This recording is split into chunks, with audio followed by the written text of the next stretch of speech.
내 작은 마음 돌이키사 하늘에 꿈꾸게 하는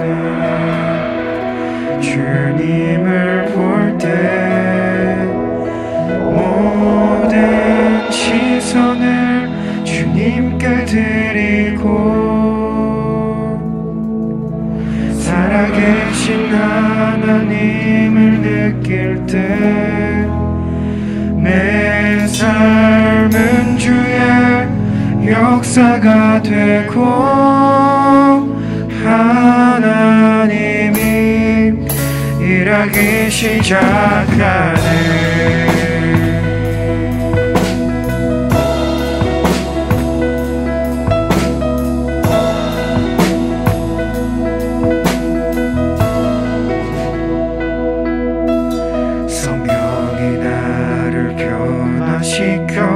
모든 두려움 사라질 때 주의 일을 보겠네.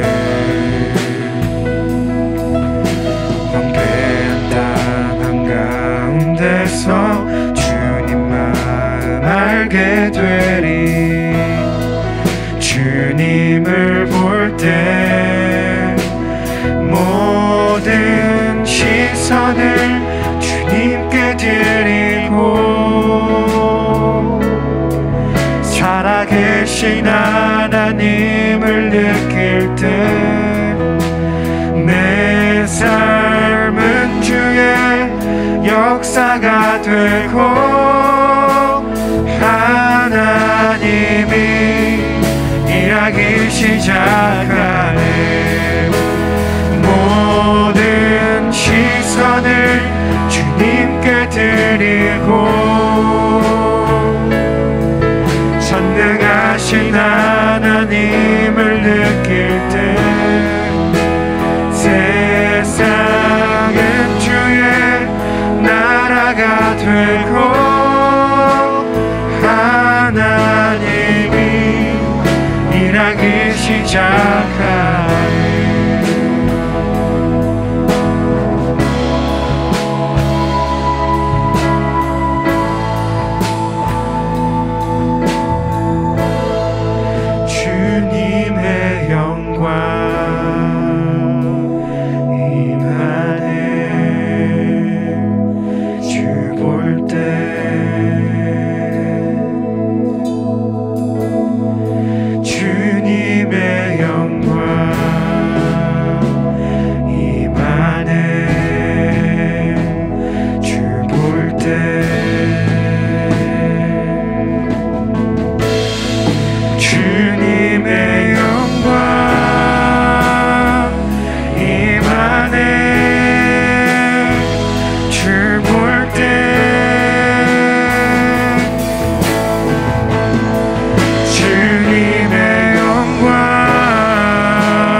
살아계신 하나님을 느낄 때 내 삶은 주의 역사가 되고 하나님이 일하기 시작하네.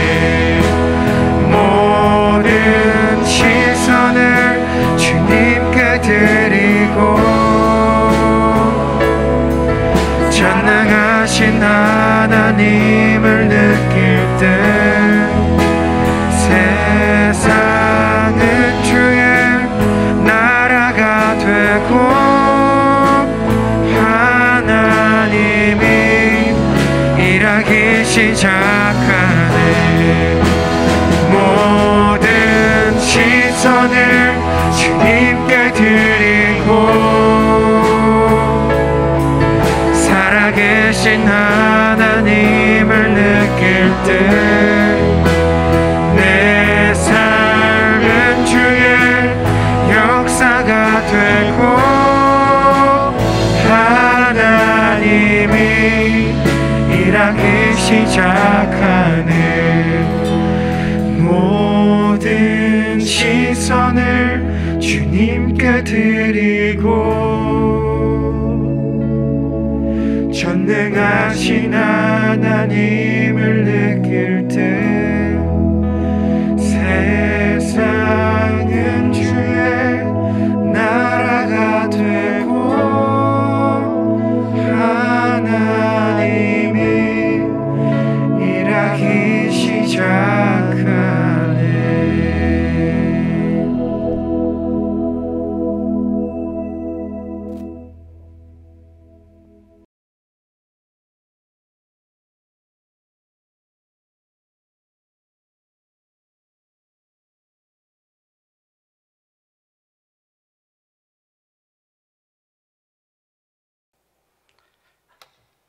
그러면 제가 기도하면서 하모타 세미나를 하도록 하겠습니다. 기도하겠습니다. 온 세상의 주관자 되시고 삶의 전부가 되시는 하나님 아버지, 오늘 하모타 세미나로 GLCS 가족이 한 마음으로 모일 수 있도록 인도해 주시니 감사드립니다.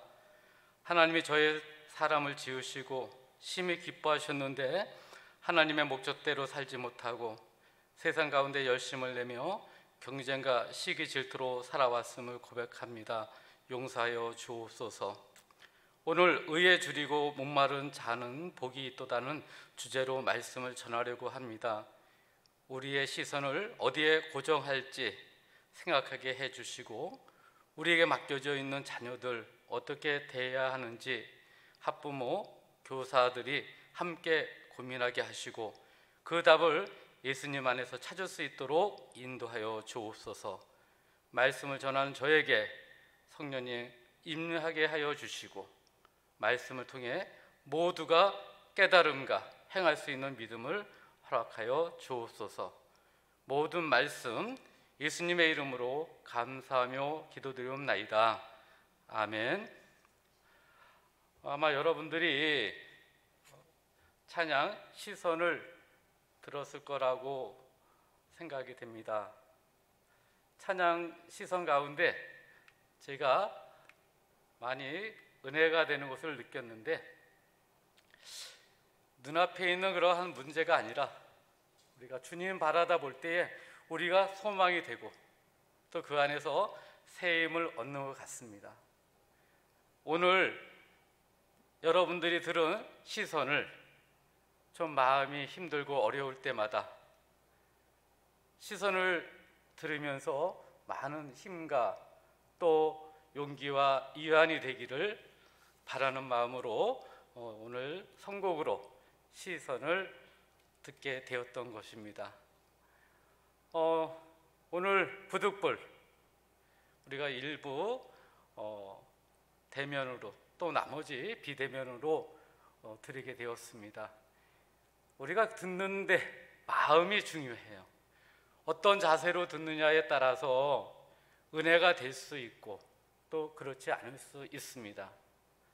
저는 여러분들에게 큰 은혜가 임할 거라고 믿고 열린 마음으로 기대하면서 오늘 이 시간 함께 해 주시기를 소망합니다.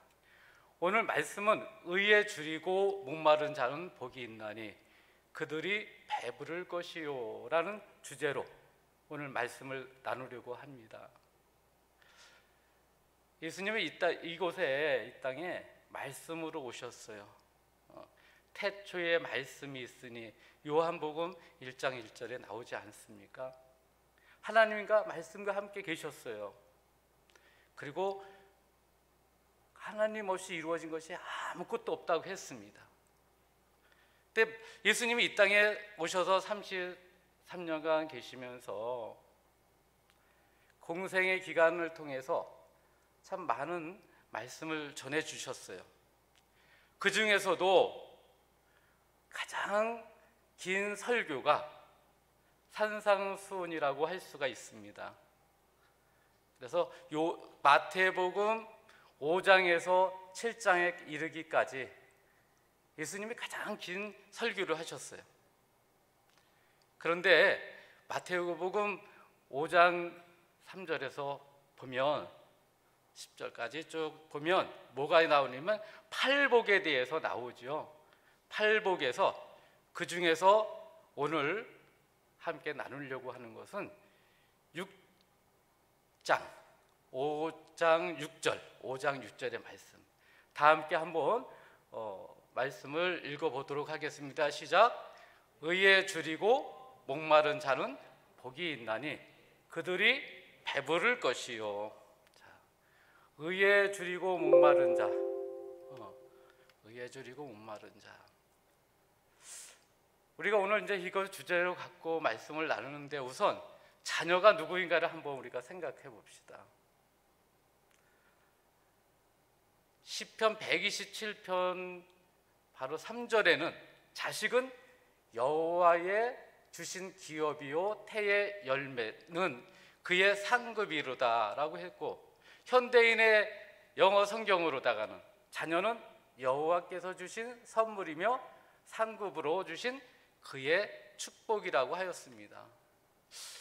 우리가 자녀를 선물로 받아들이고 축복으로 받아들였을 때 참 자녀는 우리에게 굉장히 소중한 거기 때문에 부모님들은 단 한순간도 자녀를 마음속에서 떠난 적이 없는 것 같습니다.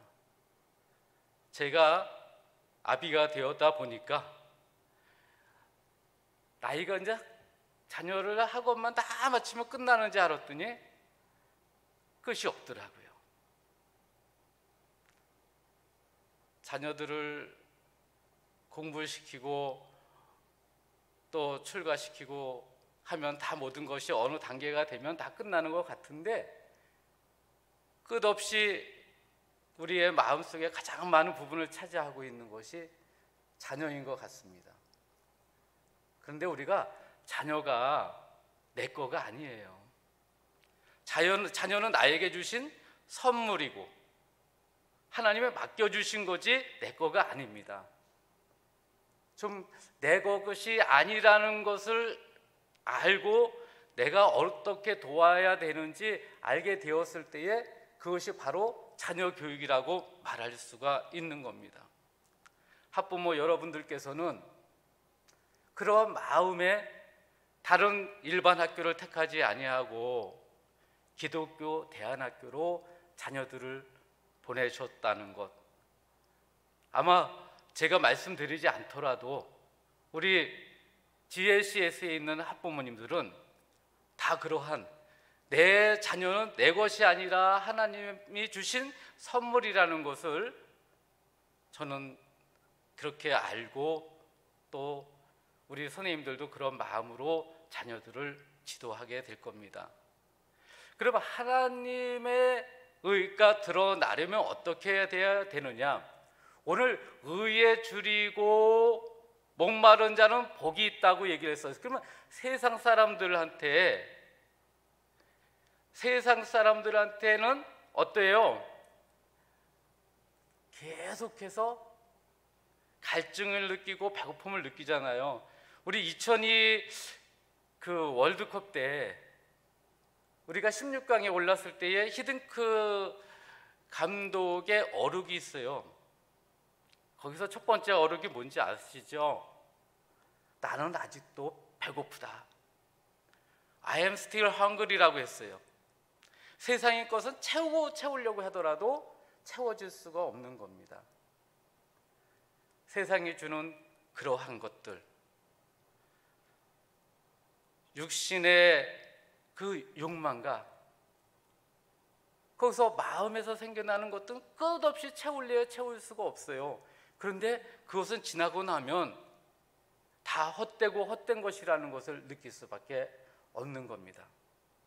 그러면 우리는 하나님이 주시는 그러한 의에 목말라 있을 때에 세상은 두 가지가 있는 거예요. 우리의 육신의 정욕과 육신의 마음과 성령의 마음이 같이 공존하고 있는 거예요. 한쪽을 비워야지 한쪽을 채워줄 수가 있는 거 아니겠습니까? 그랬을 때 우리는 자기를 부인해야 된다는 거예요. 자기를 부인해야지. 예수님이 이 땅에 오셨을 때에 이 땅을 우리한테 섬기려고 오셨는데, 섬기는데 어떤 사람들을? 가난하고 병들고 약한 자들, 그들에게 성령으로 채워주시는 거예요. 근데 우리가 그냥 세상적인 것에 가득 차 있으면 성령님이 들어올 수가 없는 거예요. 그래서 우리가 비우면 비울수록 더욱더 하나님의 말씀으로 채워줄 수 있어요. 성령으로 채워줄 수 있는 거예요. 그래서 자기 자신을 부인했을 때에 하나님의 의가 드러낼 수가 있는 거고, 우리가 하나님을 기준으로 생각하고 주님의 시선에 반응할 때에 의가 드러나는 겁니다. 우리가 그러한 삶이 되었을 때에 값진 삶이 될 수가 있는 거예요. 베드로가 주님을 바라다 봤을 때 눈물도 흘렸고, 주님을 바라다 봤을 때에 바다 위를 걸을 수가 있었던 겁니다. 우리 생각이 굉장히 중요하죠. 생각이 중요한데, 우리가 로마서 8장 5절, 자 5절 6절의 말씀을 한번 다 함께 읽어보도록 하겠습니다. 육신을 따라 사는 자는 육신의 일을 생각하지만 성령님을 따라 사는 사람은 성령님의 일을 생각한다. 육신의 생각은 사망이요 영의 생각은 생명과 평안이다.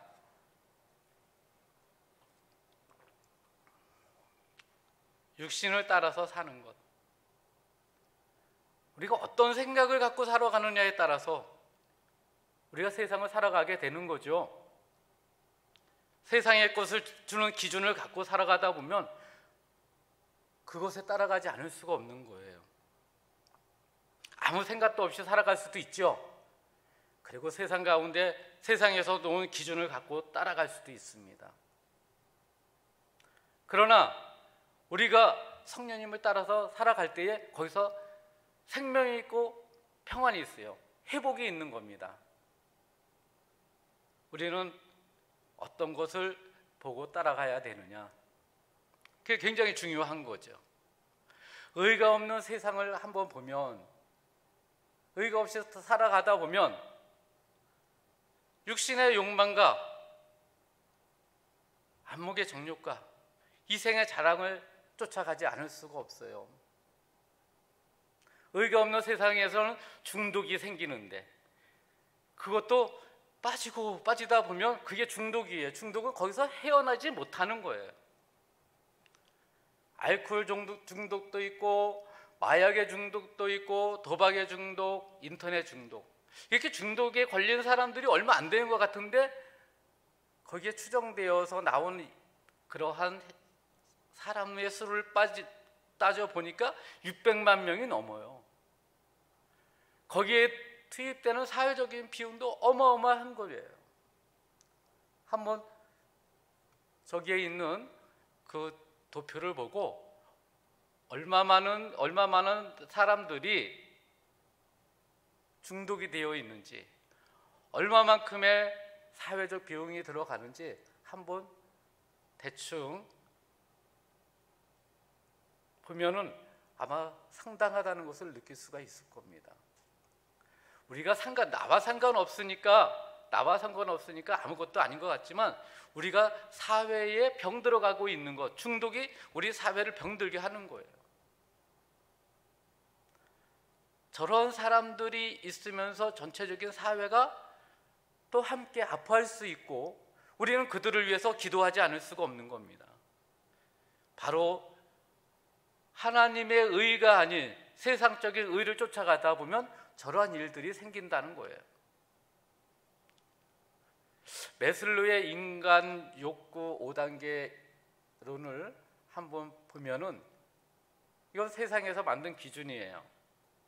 생리적 욕구, 두 번째는 안전의 욕구, 세 번째는 애정 소유의 욕구, 네 번째 존중의 욕구, 다섯 번째 자아 실현의 욕구. 아마 여러분들은 이런 것들을 많이 접해보았고 우리가 어떻게 살아야 되는지 사회적인 기준에 의해서 보았을 겁니다. 단계별 욕구를 우리가 성경적인 관점과 비교해 봤어요. 그랬을 때에 예수님도 시험을 당했잖아요. 40일 금식하고 내려왔는데 돌로다가 빵을 만들어 봐라. 덩어리, 지금 여기서 글자가 잘못된 것 같은데요. 그 다음에 이제 뛰어내려 봐라. 천하의 영광을 줄 거다라고 하면서 빵과 또 천사가 보호해 줄 거다, 또 천하의 영광을 보리다라고 하면서 욕구가 3단계 욕구, 저기서 1단계는요, 저기서 1단계는 바로 우리가 메슬로의 1단계가 될 거고, 그 다음에 천사의 보호는 아마 2, 3단계 정도 될 겁니다. 그 다음에 천하의 영광, 그것이 마지막 단계, 4, 5단계 정도 보시면 될 겁니다. 선악과 사건도 그랬잖아요.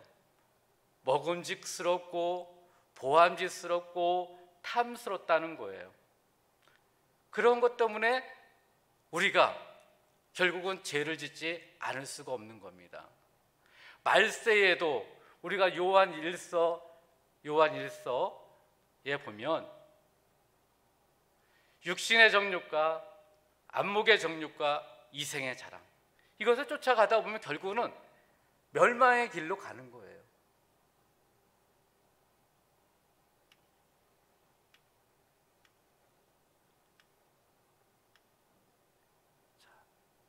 오늘 제가 이러한 욕구의 3단계를 기준으로 해서 한번 우리가 그 욕구 단계를 살아갔었는데 예수님을 만나서 어떻게 변화되어 갔는지 세 사람을 제가 예를 들으려고 합니다. 첫 번째는 수가성 여인, 두 번째는 삭개오, 세 번째는 다메섹 노상에서 만난 사울에 대해서 말씀을 전하려고 합니다. 수가성 여인, 요한복음 4장 1절에서 14절에 나오는데, 수가성 여인은 어떤 여인이에요? 아마 그 메슬로의 법칙에 의하면은 1, 2단계에 해당되는 여인이라고 말을 할 수가 있을 겁니다. 저는 삶을 좀 포기하기도 하고, 그러다 보니까 기본적인 욕구를 충족시키기 위해서 소위 말해서 자기 멋대로 살아갈 수도 있었던 거죠. 사람들한테 지탄을 받고 사람들의 눈에 띄기 싫어하고 도덕적으로 다 좀 타락됐다, 그러한 여인이라고 말을 할 수가 있어요. 그래서 사람의 눈을 피해서 물을 기르러 가는데도 정오에 사람들이 인적이 뜸한 틈을 타서 물을 기르러 갑니다. 근데요, 우리가 상처가 많은 사람들은 어떠해요? 좀 까탈스럽습니다. 반응하는데도 예사롭지가 않아요. 그런데 물을 기르러 갔을 때 거기에 우물가에 누가 있었느냐면 어떤 청년이, 유대인 청년이 앉아 있어요. 근데 청년이 하는 얘기가 뭐를 하려고, 어떤 말을 해요? 나에게 물을 달라고 얘기를 하는 거예요. 근데 이 여인이 봤을 때에, 수가성 여인이 봤을 때 이 사람은 유대인이에요. 자기는 사마리아인이에요. 유대인들이 사마리아인들을 어떻게 대했어요? 개 취급했다 그랬잖아요. 그런데 어떻게 나한테 물을 달라고 하느냐고 쏘아붙입니다. 그런데 우리가 저는 이제 이렇게 성경을 보면서 느끼는 게, 대화 중에서 같이 대화했을 때 대화의 승자는 반드시 누구라는 걸 알 수 있어요? 예수님이라는 걸 알 수 있잖아요. 예수님은 일반적인 통념적인 대화와 달리 진리를 말씀을 하시거든요. 사람들은 그냥 얘기했던 거 사람들이 그 기준에 맞춰서 그대로다가 늘 일상, 그래서 잘못된 것을 잘못으로 다 잡아받지를 못하죠. 그런데 지적해주고 그것에 대해서 결국은 모든 사람들이 무릎을 꿇게 되는 것은 예수님밖에 없었던 것 같아요. 물을 달라고 해주니까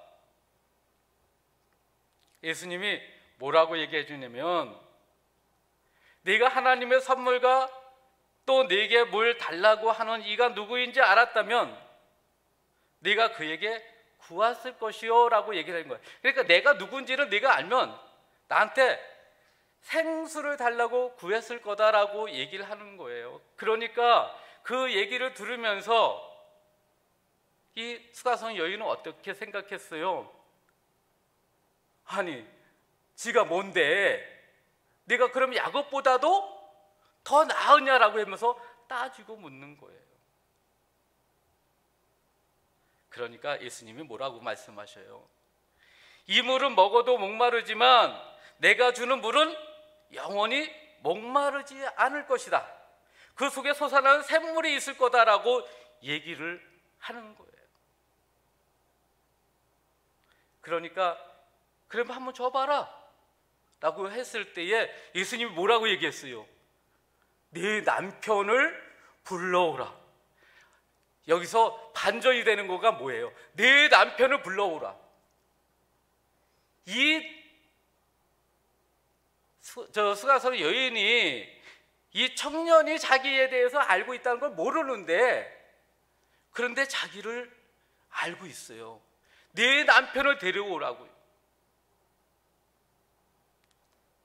네 남편을 불러오라고 얘기를 했더니 그러면서 뭐라 그랬어요? 네 남편이 5이었는데 지금은 네 남편이 아니니. 지금 이제 남편을 불러오라 했는데 뭐라고 대답했어요? 남편이 없다고 얘기했어요. 그러니까 5명이 있었는데 지금 같이 있는 사람도 네 남편이 아니다. 이제 거기서 수가성 여인이 이분이 누군지를 아는 거예요. 예수님은 이렇게 찾아오시는 겁니다. 우리가 아무리 둘러대더라도 결국은 거기서 반전을 시키는 분이 예수님이세요. 음행한 여인을 돌로 치려고 했을 때에 예수님이 앉아서 뭐라 그랬어요? 너희 자신이 아무런 죄가 없는 자가 있으면 이 자를 치라고 얘기를 했어요. 우리는 다 예수님을 만나지 않으면 어떤 죄인이에요. 죄인이 죄인을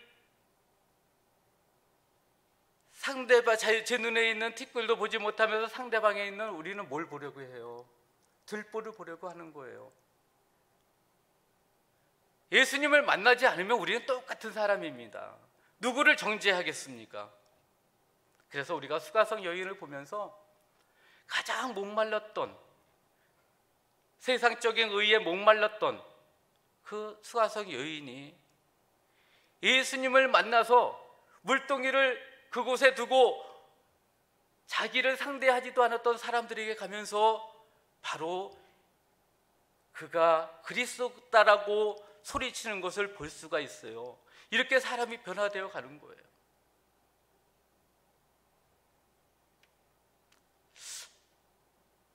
저도 이렇게 이걸 말씀을 보면서 저는 누가 예수님을 전했을 때에 들으려고 하지 않고 누가 얘기하면은 문을 닫고 있었어요. 아무것도 들리지 않았어요. 근데 제가 결혼을 해서 아내와 사는데 아이들도 아빠는 왜 교회를 안 나가느냐고 하는 거예요.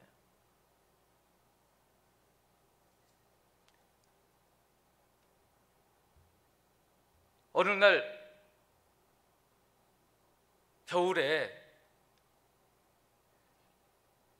먼 곳에 눈 위에 누가 하나는 아이를 안고 하나는 업고 하나는 손을 잡고 먼 길을 걸어가는 사람을 봤어요. 저 사람은 누구지라고 보았는데 저의 가족이었던 거예요. 주일날 교회 가는데 얼마나 쓸쓸해 보이든지 이거는 아빠로서 이건 아니다 싶어서 제가 달려갔어요. 그래서 업고 가는 아이를 제가 안고 교회로 갔습니다. 교회에 갔더니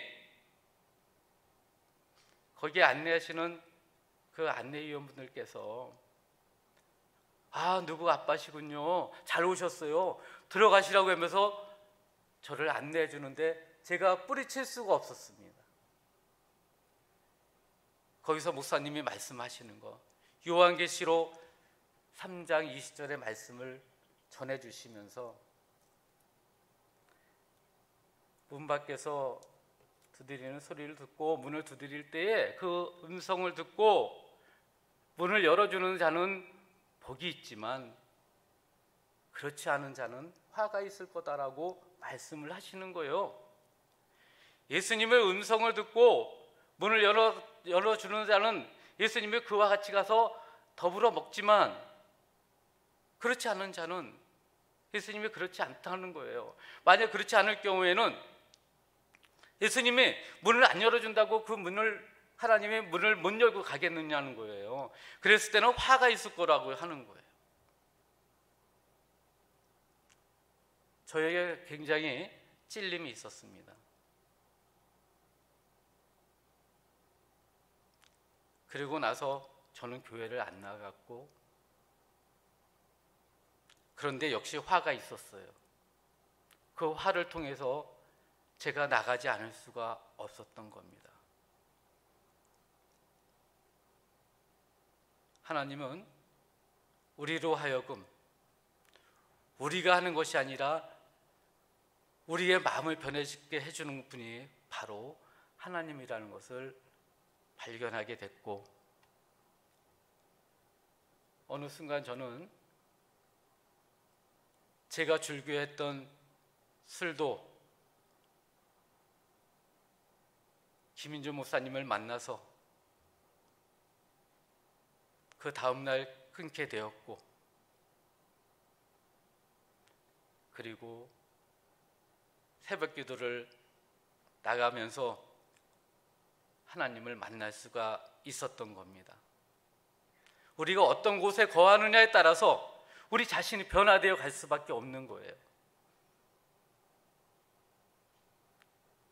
우리가 누구를 만나느냐, 어떤 공동체에서 있느냐, 우리 CS에 있는 우리 학생들 이 학교에 와서 있으니까 이런 분위기 속에서 우리 하나님을 만나지 않을 수가 없고 성령님이 들어가지 않을 수가 없는 거예요.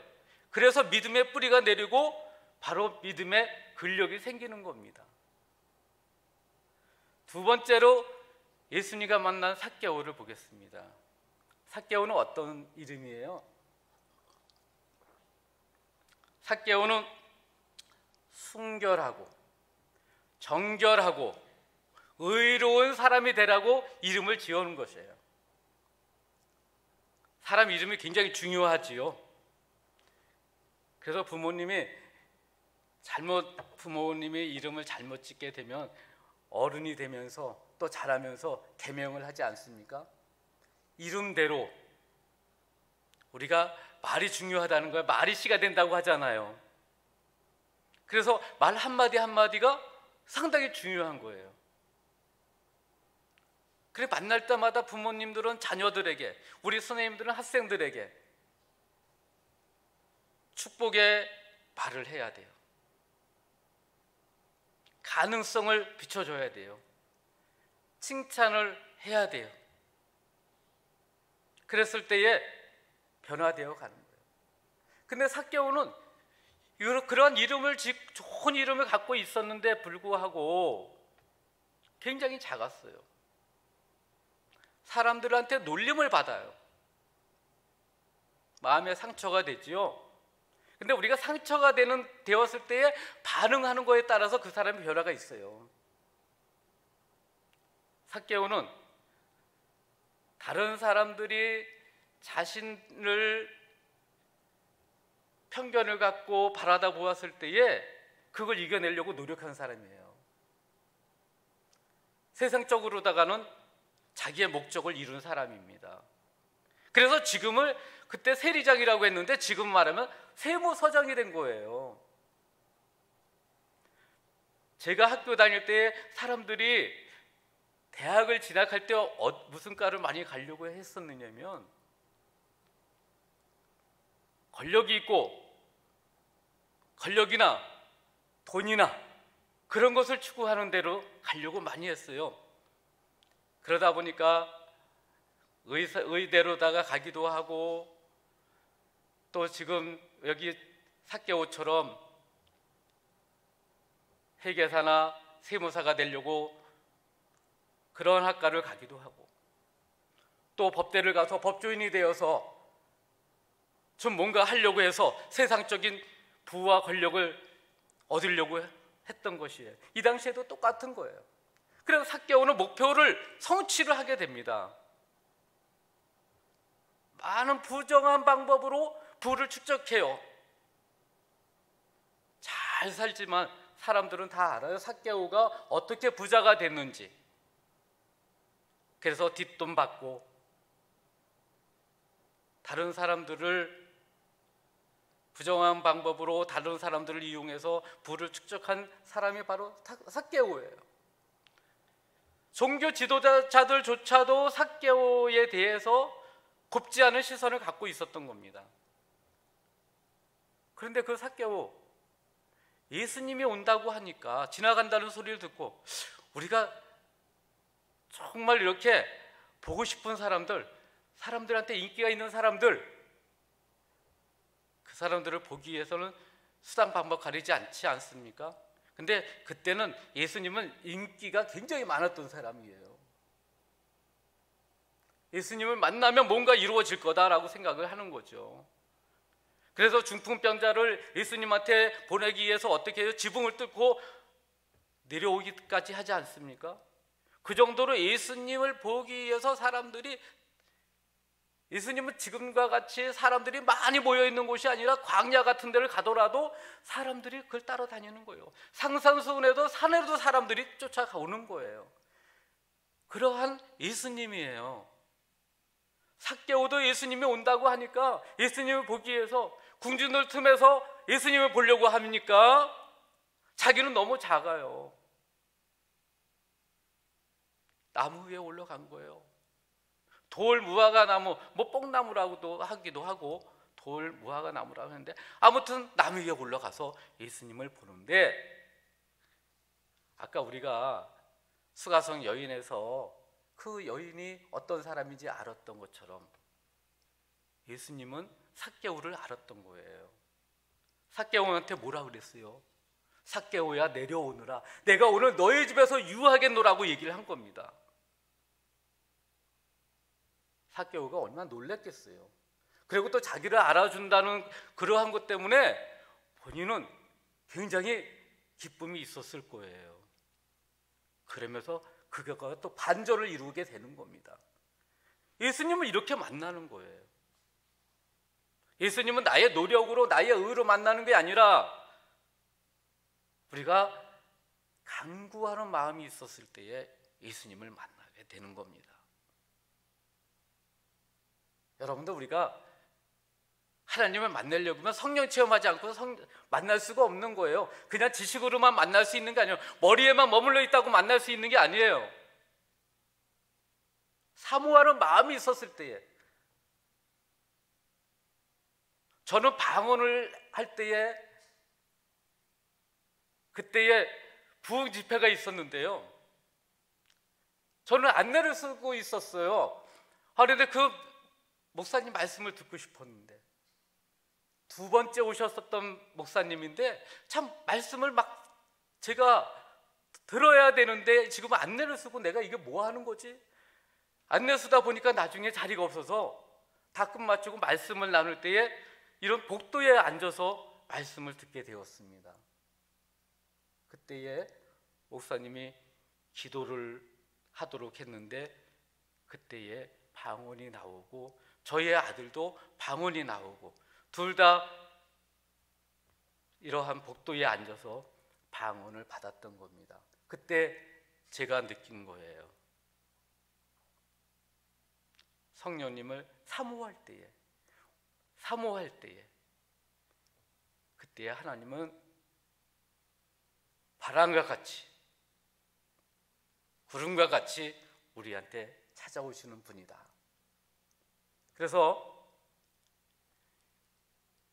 삭개오가 바로 주님을 사모하는 마음으로 뽕나무에 올라갔을 때에 주님이 내려오라고 하고 너의 집에 가서 유한다고 했었을 때에 그때에 삭개오는 바로 예수님을 만날 수가 있었고 예수님한테 자기 죄를 회개할 수가 있었던 거예요. 예수님께 뭐라 그랬어요? 재산의 절반을 가난한 이웃에게 나누어 주겠다. 그리고 불의하게 빼앗은 것이 있으면 4배로 갚겠다라고 말씀을 하신 거예요.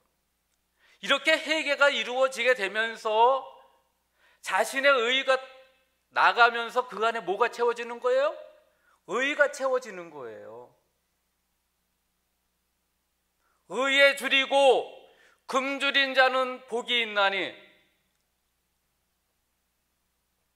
우리가 복이 있는 자 해주면 여러분들 먼저 떠오르는 게 어디에서 떠올라요? 시편 1절에 떠오르잖아요. 1장 1절에 복이 있는 자는 악인의 길을 쫓지 아니하고 따르지 아니하고 죄인의 길에 서지 아니하며 오만한 자리에 앉지 아니하고. 하나님의 말씀을 즐거워하여 주야로 묵상하는 자들이 복이 있다고 했지 않습니까? 결국은 2가지예요. 우리가 예수님을 만나지 못하고 성령님을 만나지 못하면, 세상 가운데 있으면 바로 죄의 길에 서지 않을 수가 없는 거예요. 우리가 회색지대는 없는 거예요. 세상은 바로 하나님의 세상과 하나님과 그렇지 않은, 우리가 육에 쫓아가면, 육신의 정욕에 쫓아가면 사망의 길로 이르게 되는, 육신의 생각을 하게 될 수밖에 없는 거고, 우리가 성령님을 쫓아가다 보면 성령의 일을 생각하지 않을 수가 없는 거예요.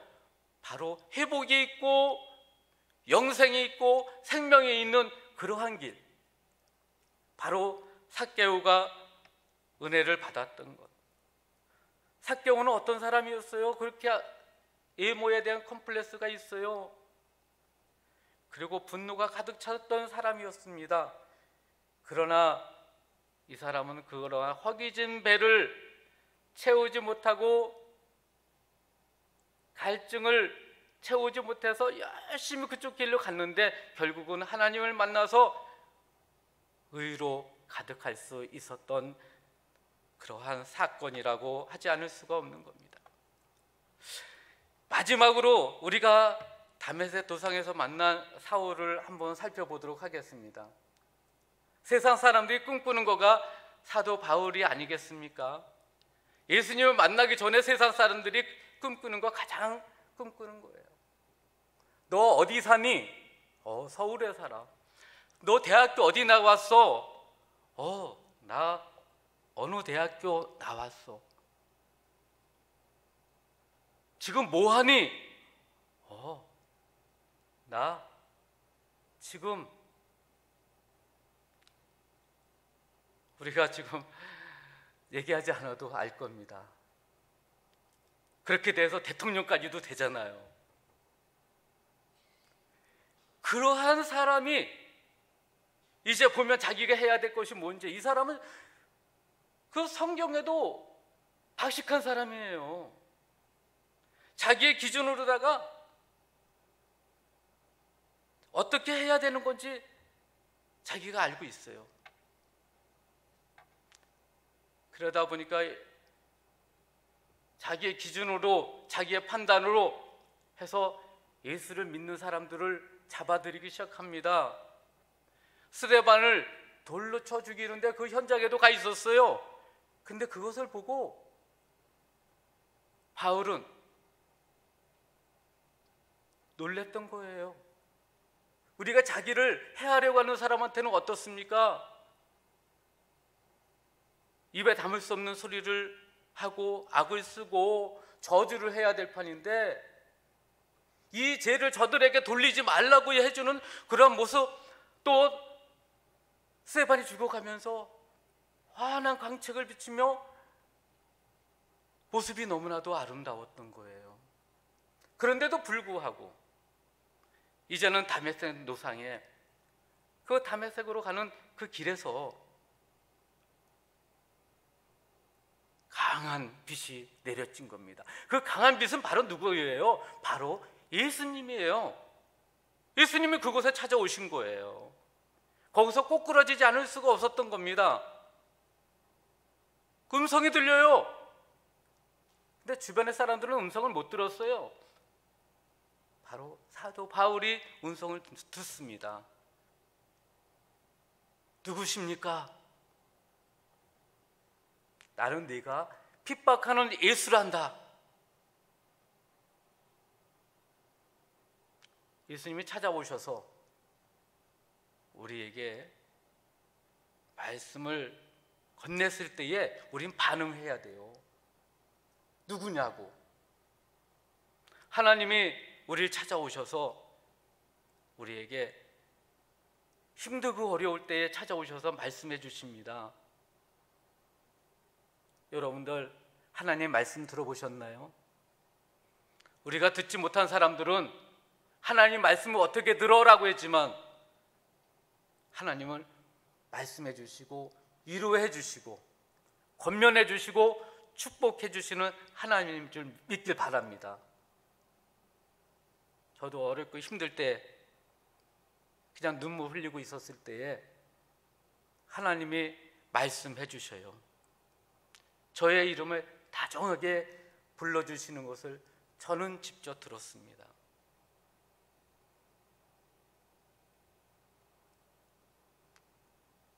하나님은 우리와 함께 했을 때에 사람의 생각과 경험과 판단으로 할 수 없는 것들 이루시는 분이 하나님이에요. 저도 때로는 마음에 근심과 걱정이 올 때가 있습니다. 그 일을 당면했을 때는, 그 순간에는 힘들어요. 그걸 저의 생각으로 하려고 하고 정말 말씀을 보지만 말씀이 안 들어와요. 그랬을 때 바로 찾아오시는 분이 성령 하나님이라는 것. 그래서 우리가 성령님을 알지 못하면, 아무리 머리로 다 말씀을 알지 못하면, 하나님이 안 찾아오는 게 아니라 우리가 관심이 없는 거죠. 사모하는 마음이 있을 때 주님이 찾아오십니다. 그리고 이루해 주시고, 그리고 해결해 주시는데, 세상의 방법이 아니라 하나님의 방법으로 해결해 준다는 거예요. 하나님이 해결해 주신 것은 더 좋은 방법으로 해결해 준다는 거죠.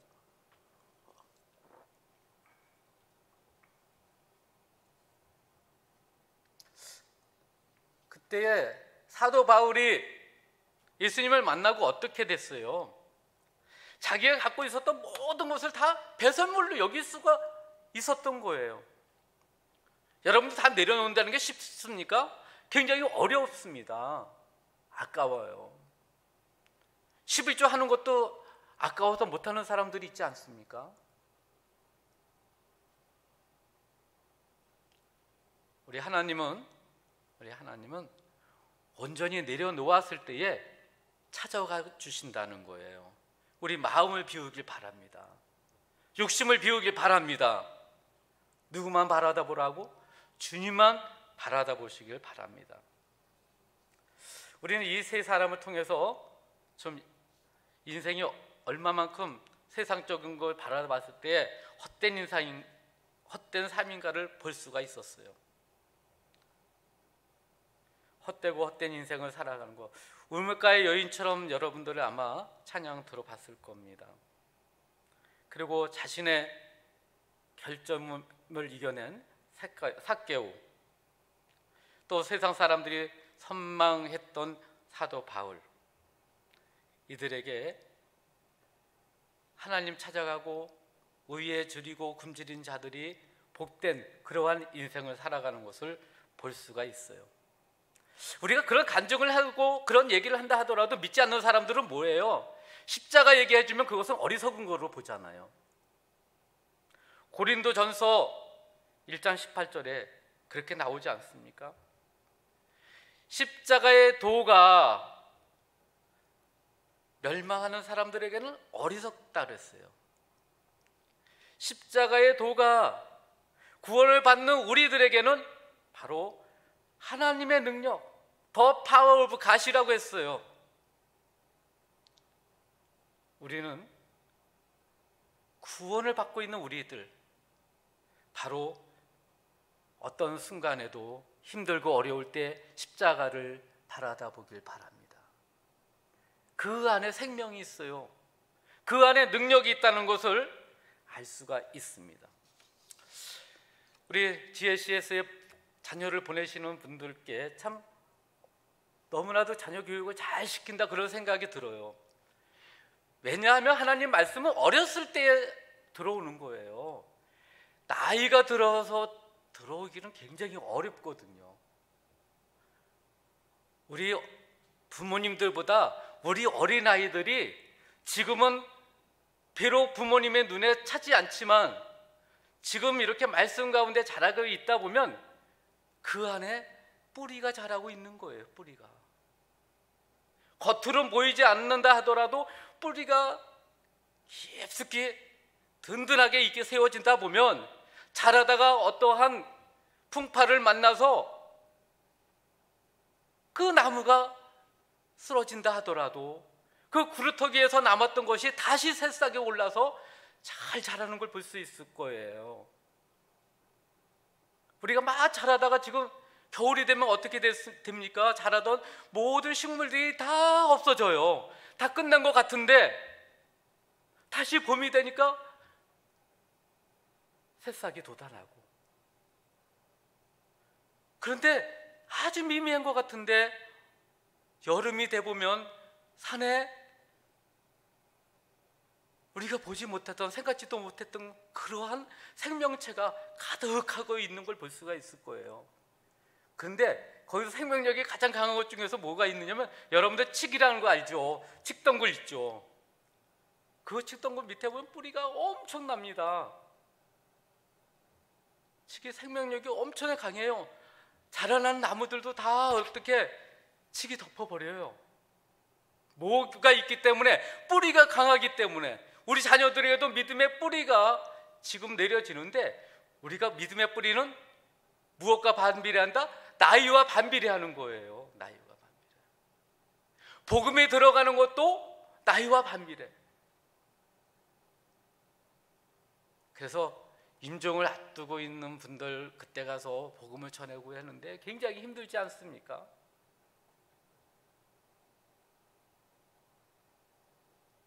저의 가정도 유교적인 집안이었어요.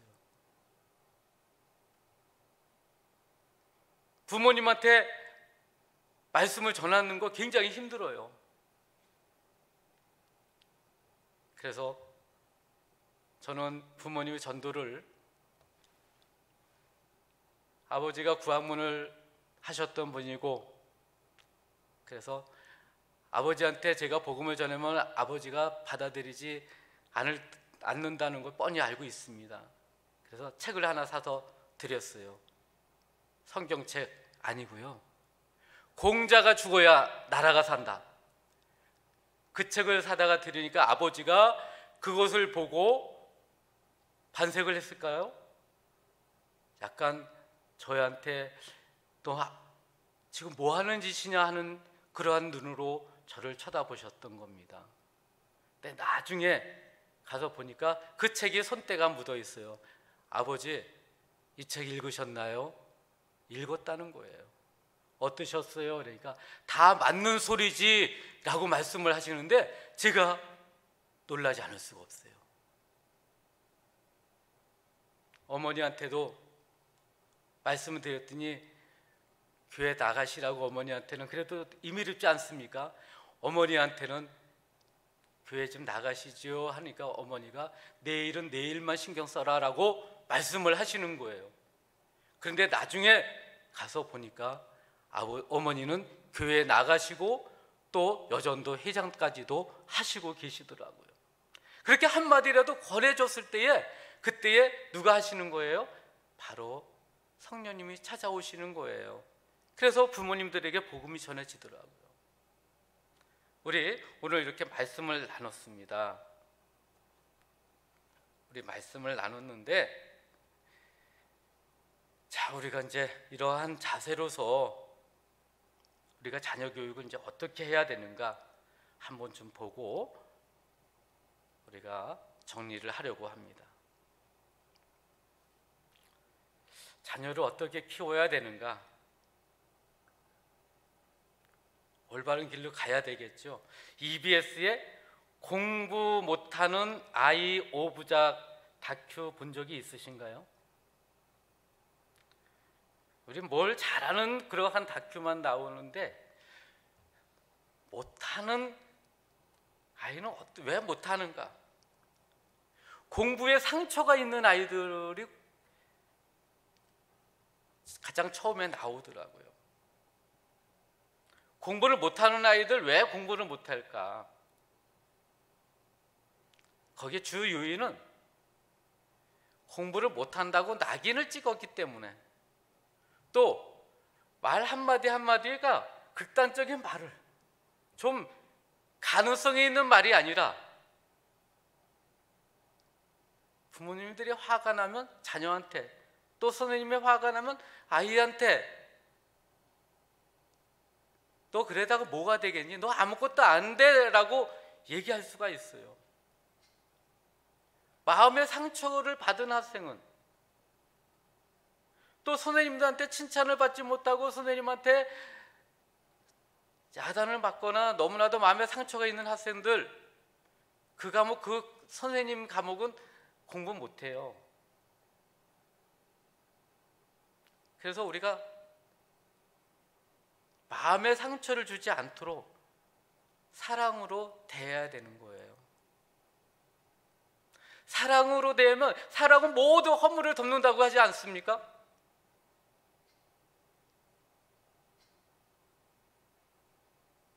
나쁜 개는 없다. 우리 선생님이 변했어요. 우리 아이가 변했어요. 다 거기에 보면 EBS 프로그램에 보면 공통적인 게 뭐예요?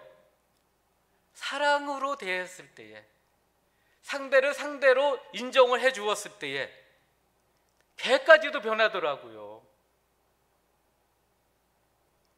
좋아하는 것을 잘 할 수 있도록 그러면서 어떤 식으로 자기한테 친절하게 대해주는 사람은 야생동물들 심지어 그래요. 양재천에서 어떤 먹이를 주는 한 분이 있으세요. 먹이를 주다 보니까 그분이 먹이를 갖고 가면 오소리가 나와서 심지어 손에 있는 음식을 먹더라고요. 그런 야생에 있는 동물들도 사람들과 친해질 수 있는데 우리 사람이야 친해질 수 있는 게 아니겠어요? 가능성이 굉장히 많이 있습니다. 제가 이 학교에서도 학생들을 좀 지도를 해보는데 만나보는데 못하는 게 아니더라고요. 관심이 없었던 거예요. 집에서 공부하라고 했을 때 그걸 안 보니까 전혀 관심이 없으니까 잘 이렇게 해서 유인해 주는 것, 뭐 할 수 있도록 동기를 부여해 주는 것, 그거보다 중요한 게 없습니다. 공부 못하는 아이들은 마음에 상처가 있는 아이들, 마음에 상처가 있는 아이들, 아이의 마음을, 두 번째는 마음을 망치면 공부도 망치는 거예요. 그러니까 마음에 상처를 주지 않도록. 아이가 공부하기 싫은데, 지금 밖에 나가서 놀고 싶은데, 다른 거 하고 싶은데 공부하라 그러면 되겠습니까? 그러면 공부할 수 있도록 동기를 부여해 줘야 되는 거예요. 유인책을 써줘야 되죠.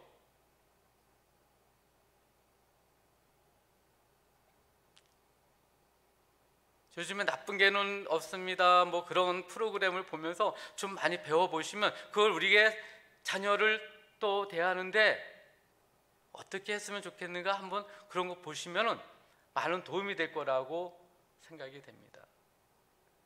사실 지능이 나빠서 공부 못하는 아이들 별로 없어요. 인간의 지능이 얼마가 되겠습니까? 100은 넘지 않습니까? 그런 아이들을 갖고 공부 못해서 하는 게 아니에요.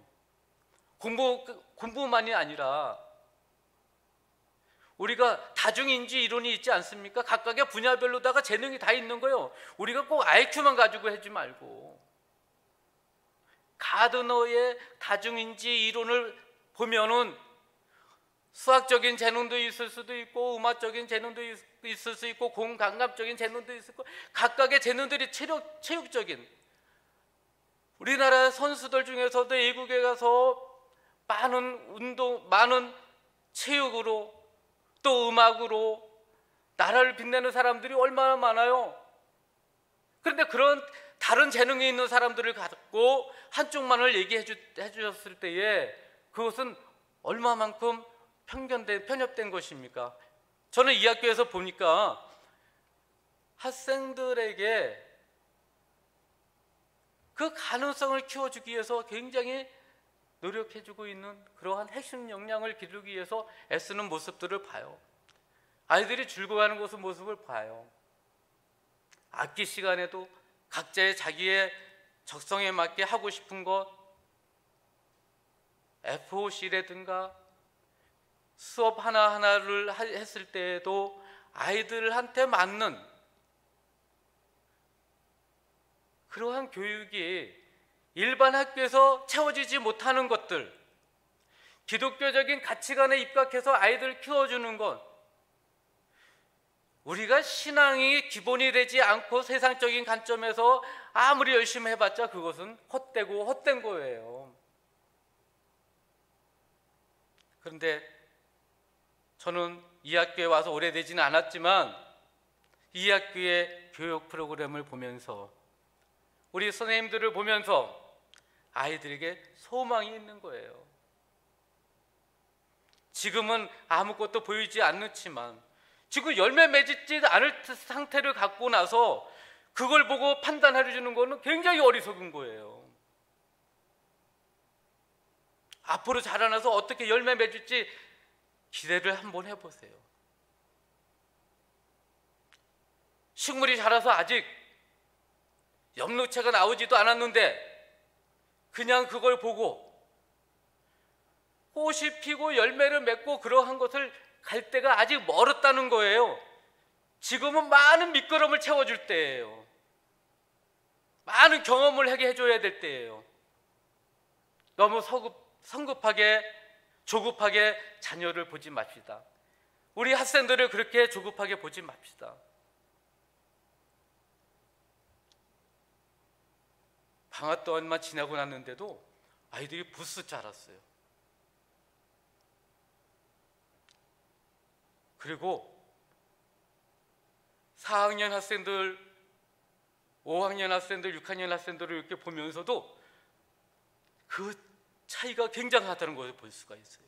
1년 잘해요. 그런데 어느 순간에 보면 팍 자라요. 그리고 20년, 30년 후에는 이제 그 아이들이 열매를 갖고 사회에 나눠준다는 거예요. 그런 기대를 하고 우리는 자라야 되지 않습니까? 저는 지금 말씀을 전하지만 저는 이제 열매를 갖다가 다 이렇게 나눠주고 열매가 얼마 남지 않았어요. 아이들을 보면서 얼마만큼 부럽고 또 기대가 되는지 모릅니다. 우리 자녀들을 위해서 섣불리 판단하지 마시길 바랍니다. 아이들이 하고 싶은 거 할 수 있도록 은사를 개발해 줄 수 있도록 한 가지만 아니라 많은 밑거름이 이루어져야지 그것이 함께 영양분을 공급해 준다는 걸 아시길 바랍니다.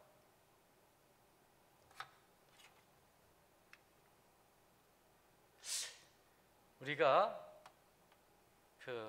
이유남 서울 명신초등학교 이유남 교장 선생님, 그 선생님이 자기 자녀를 교육하면서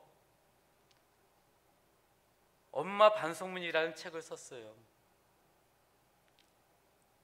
이유남 그 교장 선생님이 가는 데는 사람들이 그분의 강의를 들으려고 굉장히 많이 오셔요. 저분도 크리스찬인데 권사님이거든요.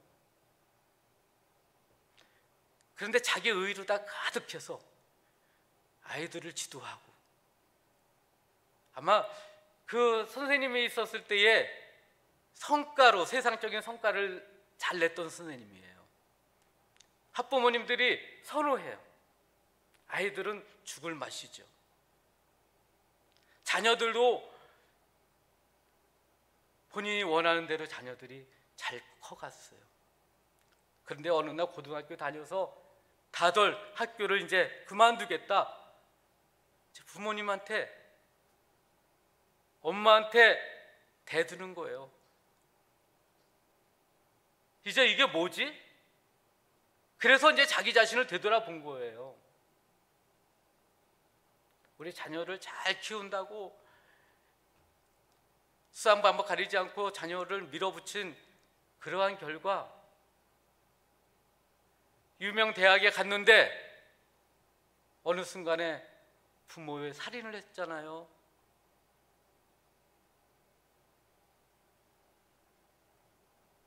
우리가 많이 배우고 많이 알면 알수록 세상적인 방법으로다가 자녀에게 많은 상처를 줘요. 자녀에게 아픔을 줍니다. 여러분들 상처 났을 때 거기에 또 뭔가가 그 부위를 건드게 되었을 때 어떤 반응이 나오는지 알죠? 이성을 잃게 되는 거예요. 우리 자녀에게 상처 주면 안 됩니다. 상처 준 데다가 상처를 더해다 보면 결국은 아픔만 가중되고 모든 것을 잃게 된다는 것을 아시길 바랍니다. 그래서 원수가 되는 대화를 하지 말아야 되겠다. 멀어지는 대화를 하지 말아야 되겠다. 가까이 다가가야 되겠다. 가까이 다가가려면 마음을 열어야지 다가갈 수 있는 거 아니에요? 친근함이 있어야 되잖아요. 아마 이분도 자녀를 통해서 이렇게 엄마 반성문이라는 걸 써서 베스트셀러까지도 되게 했는데 우리가 거기까지 가지는 않아야 될 것 같아요. 자녀 교육을 위한 학부모 역할, 거기에 대해서 8가지를 보고 오늘 마치도록 하겠습니다. 어려서부터 신앙 지도를 하자는 거예요. The younger, the better. 어려서 하면 할수록 더욱더 좋은. 우리가 어려서부터 신앙 지도를 잘했던 사람이 누가 있어요? 여러분, 어려서부터 신앙 지도. 한나가 내가 키웠다. 한나는 기도를 키웠지 않습니까? 자녀를 누구에게? 제사장에게 맡깁니다.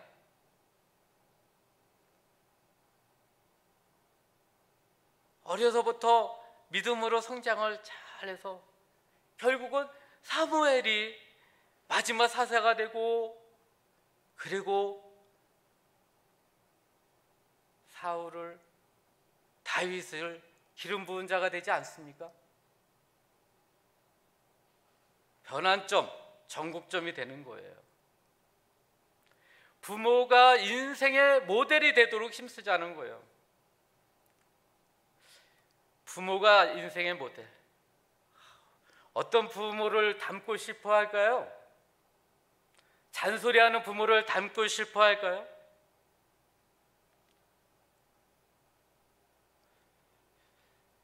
저는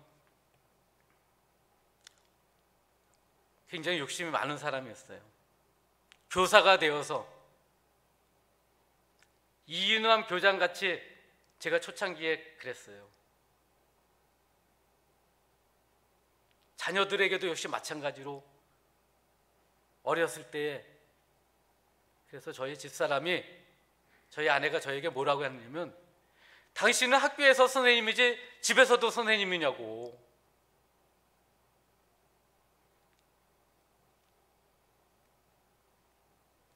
결국은 어느 순간에 제가 깨달음이 있었는데, 저희 학부모 한 분이 저에게 그런 말씀을 하시는 거예요. 제가 잘 아시는 학부모님이에요. 좀 친하게 이렇게 지낼 수도 있는 학부모님이에요. 선생님, 우리 아이가 선생님을 너무 무서워해요. 고등학교 3학년 학생이었는데. 제가 그 말 들으면서 그 학부모님의 말씀이 저한테 그렇게 달갑게 여겨지지 않았어요. 좀 기분도 나빴어요. 그러시면서 그분이 뭐라고 말씀을 하시냐면, 선생님, 자녀가 이제 이렇게 자라면 제 마음을 아실 거예요 라고 말씀을 하시는 거예요. 그러다 보니까 어느 순간에 제가 그분이 말씀하신 거가 마음속에 들어왔고,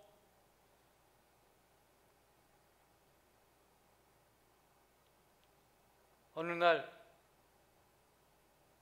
김인주 목사님하고 같이 차를 타고 가는 길이 있었는데 저한테 그런 말씀을 하셔요. 선생님은 아이들 체벌하지 않나요? 그런 말씀을 하셔요. 체벌하지요. 당당하게 말씀을 드렸습니다. 아이들이 변화되어 가든가요? 예, 말을 체벌하니까 잘 듣습니다. 목사님 말씀이 가만히 있는 것보다는 체벌하는 게 낫죠. 그러시면서 또 한 말씀 하시는 게, 그런데 아이가 변화되어 갔다고 생각하십니까? 거기에 저는 답변을 줄 수가 없었어요. 그 다음 날 수업에 들어갔는데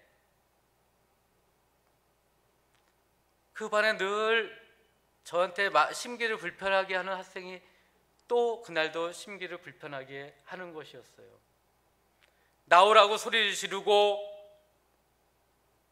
그 학생을 잡는 순간 목사님의 말씀이 떠올랐어요. 그래서 그 학생을 다시 돌려보내고 수업이 끝난 다음에 그 학생을 불러서 그 학생한테 제가 소리 지르고 험악하게 대했던 것을 용서를 구하고 기도를 해줬습니다. 제가 용서 구했을 때 그 학생도 선생님 제가 잘못했어요. 그런 말을 했지만 기도를 하고 나서 그 학생을 봤을 때 그 학생은 소리를 내면서 우는 거예요. 그런데 얼마 지나고 나서 선생님들이 그런 말씀을 하셔요. 누가 변화되어 갔다고, 변했다고. 그 학생이 변화되어 갔던 것은 제가 강압적으로 언성을 높이고 소리 지르고 했던 것이 아니라 그 학생을 기도해주고 사랑으로 다가갔을 때에 그 학생은 정말 선생님이 나를 사랑한다는 것을 느꼈을 때에 변화가 되어가는 것을 보았습니다. 저도 그 이후로부터 학생 체벌을 하지 않았어요.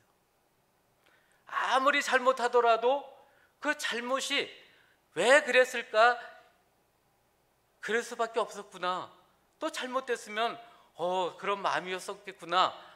마음을 만져주는 거, 그거 하나하나가 중요했고, 그것이 제가 가정으로도 들어와서 가정에 화목이 있게 되더라고요. 우리 여러분들 마찬가지입니다. 부모님 역할이 굉장히 중요합니다. 우리 선생님 역할이 매우 중요하다는 거지요. 세 번째, 긍정의 마인드를 갖자는 겁니다. 우리 성경에서 긍정의 마인드를 갖고 있었던 사람들, 대표적으로다가 12 정탐꾼을 볼 수가 있지요. 세상을 바라다보고 그냥 거기서 압도되는 사람이 있는가 하면 믿음의 눈으로 보고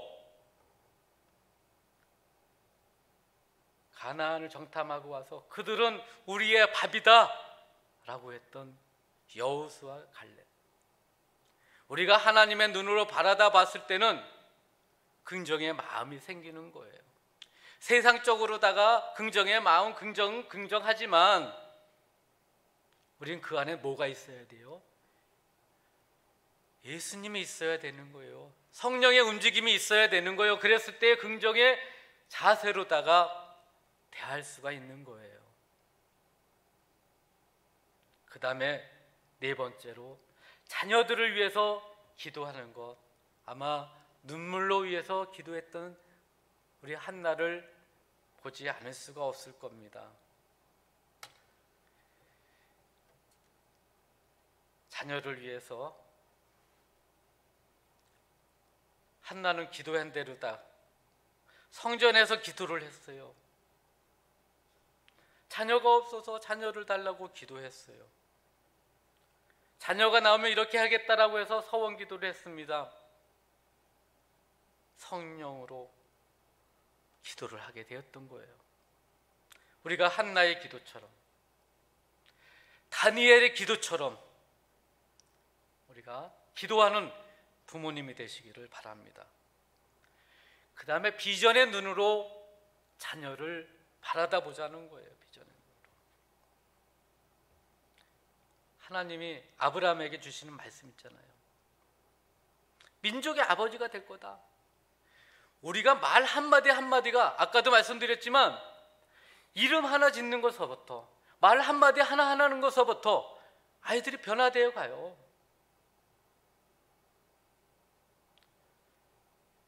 저는 제가 만난 학생들, 이렇게 말을 건네서 변화되어 간 학생들이 상당히 많이 있었어요. 그 중에서 한 명을 여러분들한테 소개를 한다면 아주 공을 잘 차는 학생이 있었어요. 너무 공을 잘 차요. 제가 이렇게 보더라도 야, 저 학생은 리더십이 참 뛰어나구나. 그래서 그 학생을 만나서 야, 너는 사관학교에 가서 너의 그 리더십을 발휘했으면 참 좋겠다라고 했더니 웃는 거예요.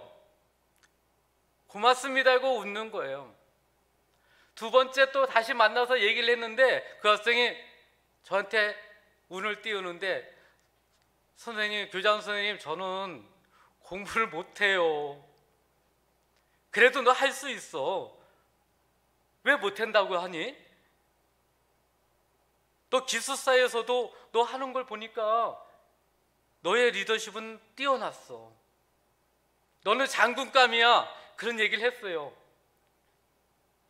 그랬더니 한번 해볼게요.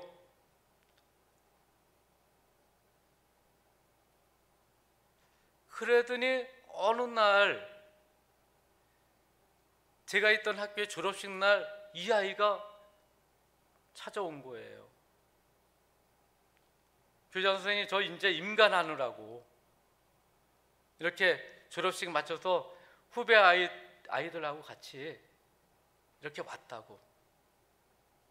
후배 아이한테 그 선배에 대해서 물어봤어요. 그 선배 육사에서 우등상으로다가 임관을 했다는 거예요. 자기들한테 굉장히 자랑스러운 선배라는 거예요. 그 학생은 자기 실력으로 대학도 가지 못하고 단지 좋아하는 건 축구 하나밖에 없다고 했던 학생이에요. 그랬는데 동기가 부여되고 1년 재수해서 육사를 합격하고 육사 졸업할 때에 우등생으로다가 졸업을 했던 겁니다. 제가 만난 많은 사람들이, 다른 사람들이 한마디를 통해서 자기의 인생이 이렇게 변화되어 갔다고 간증하는 사람들이 얼마나 많은지 몰라요. 믿음의 눈으로 우리 바라다보길 바랍니다. 아이들의 생명을 살리는 거예요. 그 다음에 자녀를 무시하거나 노엽게 하지 말라. 에베소서 6장 4절에 보면 자녀를 노엽게 하지 말으라 했어요. 물론 에베소서 6장 1절에 보면 주 안에서 너의 아비를 공경하라고 그랬어요. 아비와 어머니를 공경하다, 이것이 첫 계명이라고 2장에 나와 있고, 그렇게 하면은 네가 잘 되고 땅에서 장수하리라고 했어요. 자녀들은 그렇게 부모들을 선대하고, 부모들을 부모같이 여기지 않는 사람들이 어떻게 부모를 여기지 않는 사람이 하나님을 만날 수 있겠어요? 하나님을 온전히 만나는 사람은 부모에게 잘할 수밖에 없는 거고, 부모에게 잘하는 사람은 하나님을 만날 기회가 높아지는 거예요. 하나님을 알게 되면 반드시 부모를 제대로 다 공경하게 되고, 부모는 자녀들을 말씀을 통해서 잘 양육할 수가 있는 거예요. 절대 자녀들을 무시하거나 노엽게 하지 마시길 바랍니다. 에베소서 6장 4절의 말씀입니다. 칭찬을 아끼지 말아야 되는 거죠. 우리가 정말 이게 가장, 칭찬은 고래도 춤추게 한다는 얘기로 그 말 하나 갖고 전국 방방곡곡을 다니면서 여기저기 불려다녔던 강사들이 얼마나 많습니까? 칭찬은 사람을 살리게 하는 거예요. 칭찬은 뭐 한다고? 자녀를 살리는 겁니다. 아까도 말씀드렸잖아요. 나쁜 개는 없다고. 아이들 칭찬하면 칭찬을 먹고 잘한다는 것 우리가 명심해 주시길 바랍니다. 마지막으로 비교하지 말라. 우리 부모님들이 비교하려고 해서 비교하려고 하는 겁니까? 너 누구를 봐라. 그렇게 해서 뭔가가 효과가 있을 거다, 그런 마음으로 할 수가 있어요. 성경에서는 가인과 아벨을 볼 수 있지 않습니까? 그래서 살인까지 가는 거예요. 다윗과 사울을 다 아시잖아요. 사울은 천천히요, 다윗은 만만이다. 그거에 불이 나서 비교당하다 보니까 결국은 살인하고 싶어 하는 거 아니겠어요?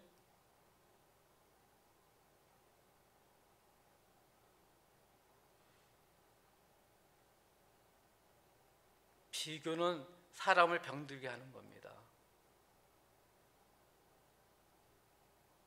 우리 비교하면서 살지 맙시다. 제가 지도했던 학생 중에서 아주 게임을 굉장히 잘하는 여학생이 있었어요. 수업 시간에 공부는 안 하고 수업 시간에 잠을 자는데, 잠을 자면 책상이 꺼질 정도로다가 잠을 자요, 여학생이. 나중에 그 학생이 졸업하고 와서 얘기를 하는데, 자기 오빠는 경기과학부를 갔고 자기는 학교 다닐 때에 그래도 영재반에 있었는데 엄마가 자기 오빠하고 자기를 늘 비교하더라는 거예요. 그래서 이 학생은 엄마가 싫어하는 것만을 택해서, 엄마가 게임하고 이런 거 싫어해서 게임을 하다 보니까 게임의 달인이 된 거예요. 그래서 프로게이머까지도 될 정도로. 그런데 이 학생이 나중에 왔는데 이 학생은 뭐라고 했냐면 이제 공부를 해야 되겠다는 거예요. 올 수가 있었던 것은 어머니가 자기한테 와서 어머니도 갖고 있었던 걸 모든 걸 잃고 나니까 이제 그제서 와서 자기와 함께 말씀을 나누면서 어머니가 그동안 너한테 했던 거 내가 사죄한다. 아마 어머니가 어떤 강연을 교회에서 어떤 강의를 어머니가 너무 힘들고 하다 보니까 교회를 찾아갔든지 또는 기도원에 갔든지 아마 거기서 말씀을 들었는가 봐요. 그래가지고 자녀와 화해를 하게 돼서 이 아이도 이제는 나도 모든 걸 버리고 이제 다시 시작해야 되겠다고. 그래서 교무실에 찾아온 학생이 있었어요. 우리 모두가 학부모로서 자녀들을 어떻게 대해야 되는지 한번 생각해 봅시다. 오늘 시간을 제가 많이 했죠. 사실은 20분만 하고 말려고 했는데요. 물어봤어요. 하모타 세미나는 얼만큼 해야 되느냐고. 90분을 해야 된다는 거예요. 그래서 제가 이렇게 긴 장시간을 말씀을 드렸는데 다시 한번 요약을 해드리겠습니다. 의에 줄이고 목마른 자가 복이 있도다. 뭐에 대한 의라고? 바로 성령이 다스리는 의예요. 세상적인 의가 아니라 세상적인 건 내려놓으십시오. 세상적인 건 내려놔야지 배부를 거야 아니겠어요? 의에 줄이고 목마른 자가 배부를 것이다. 배부를 거다. 세상적인 건 내려놔야지 배부른 겁니다. 그렇게 해서 변화되어 갔던 세 사람, 수가성의 여인, 삭개오, 사도 바울, 변화되어 갔던 것은 주님을 만났기 때문에 우리가 십자가를 바라다 보며 우리가 나갑시다. 그 가운데 소망이 있습니다.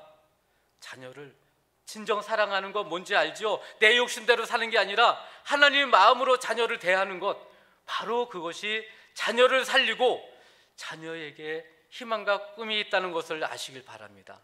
기도하겠습니다. 사랑이 많으신 하나님, 오늘 장시간 하모타 세미나를 통해서 우리가 예수님을 바라다 볼 수 있게 해주시고 자녀 교육을 어떻게 하는지 말씀을 나눴습니다. 이것을 우리가 듣는 데만 그치지 아니하고 삶 속에서 실천하게 하여 우리의 삶을 통해서 하나님의 영광이 되게 해주시고 자녀들이 꿈과 희망을 갖고 나갈 수 있도록 인도하여 주옵소서. 코로나로 인해서 어렵고 힘든 가정들 돌봐주시고 주님을 통해서 모든 것들이 회복될 수 있도록 인도하여 주옵소서. 함께하여 주심을 감사드리며 예수님의 이름으로 기도드리옵나이다. 아멘. 이상으로 하모타 세미나를 마치도록 하겠습니다. 감사합니다.